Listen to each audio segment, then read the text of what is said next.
Power star Pawan Kalyan హీరోగా, రాశి Khanna, Sreeleela heroines గా దర్శకుడు హరీష్ శంకర్ తెరకెక్కించిన movie Ustaad Bhagat Singh.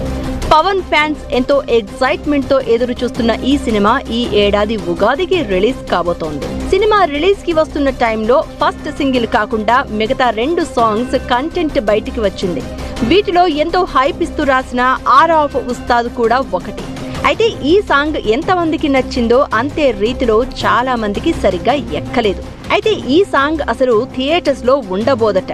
Final output నుంచి ఆర్ ఆఫ్ ఉస్తాద్ సాంగ్ ని లేపేశారని అంటున్నారు. ఇది మాత్రం ఫ్యాన్స్ కి ట్విస్ట్ అనే చెప్పాలి. ఇక ఈ మూవీకి పాటలు దేవిశ్రీ ప్రసాద్ అందిస్తూ ఉండగా తమన్ బ్యాక్గ్రౌండ్ స్కోర్ సమకూరుస్తున్నారు.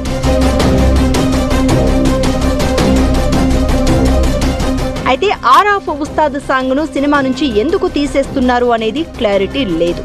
మేకర్స్ ఎందుకు ఇలాంటి నిర్ణయం తీసుకున్నారో ఎవరికీ అంతు చిక్కట్లేదు. అయితే సినిమా నుంచి ఆ పాటను లేపేస్తున్నట్లు జరుగుతున్న ప్రచారం నిజమైతే మాత్రం ఫ్యాన్స్ కు బిగ్ ట్విస్ట్ అనే చెప్పాలి. పవన్ సినిమాలో నుంచి ఇలా సాంగ్ ను తీసేయడం ఫస్ట్ టైం అంటున్నారు. ఆర్ ఆఫ్ ఉస్తాద్ అంటూ విడుదలైన సాంగ్ పవర్ స్టార్ మేనరిజాన్ని ఎలివేట్ చేస్తుంది. అలాంటి సాంగ్ సినిమాలో ఉండబోదన్న టాక్ ఫ్యాన్స్ ను నిరాశకు గురి చేస్తుంది. అయితే ఈ సాంగ్ ను కేవలం ప్రమోషనల్ సాంగ్ గా డిజైన్ చేశారన్న టాక్ వినిపిస్తోంది. అందుకే సినిమాలో పెట్టలేదన్న గుసగుసలు వినిపిస్తున్నాయి.